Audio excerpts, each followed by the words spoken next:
વડોદરા શહેરના વારસિયા વિસ્તારમાં પાણીપુરીની વખારો પર પાલિકાએ સપાટો બોલાવ્યો। વડોદરા શહેરના વારસિયા વિસ્તારમાં પાણીપુરીની વખારો પર પાલિકાએ સપાટો બોલાવ્યો છે।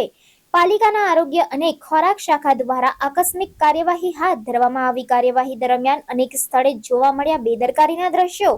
મોટા પ્રમાણમાં અખાદ્ય બટાકા, ચટણી અને પાણીપુરીના પાણીનો નાશ કરવામાં આવ્યો। ચોમાસું શરૂ થતા પાણીજન્ય રોગોના કેસ વધે તેને જોતા આ કાર્યવાહી હાથ ધરવામાં આવી છે। વારસિયા વિસ્તારમાં પાણીપુરી બનાવે છે તે વિસ્તારમાં ચેકિંગ કરવામાં આવી રહ્યું છે।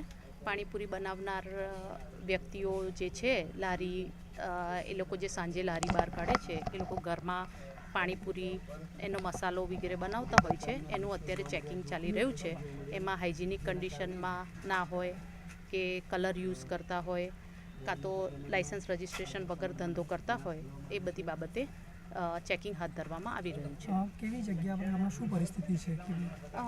અત્યારે લોકો એટલી બધી હાઇજેનિક કન્ડિશનમાં ઘરમાં જ બનાવે છે। આ વિસ્તારમાં ઘરમાં પાણીપુરી બનાવવામાં આવે છે અને ઘરમાં એ લોકો જે પ્રમાણે એ મળે છે એમને સૂચનો આપીએ છીએ કે એ લોકો સ્વચ્છતા રાખે અને હંમેશા હાઇજેનિક વસ્તુઓ અને આ કોન્ટામિનેશન ના થાય પાણીપુરીના પાણીમાં એ રીતે પાણી બનાવી અને વેચે એના માટે ચેકિંગ કરવામાં એમાં કોઈ વાત મળ્યું છે? હાલમાં અત્યારે એટલું વરસાદના લીધે એ લોકો એવું કહી રહ્યા છે કે અમે લોકોએ આજના દિવસે એટલો સાંજે કદાચ લારી ના કાઢીએ એના માટે હાલમાં અત્યારે એટલું રો મટીરિયલ છે, પરંતુ બાફેલા બટાકા, ચણા એ બધું મળી આવેલ નથી। હાલમાં કામગીરી ચાલુ છે।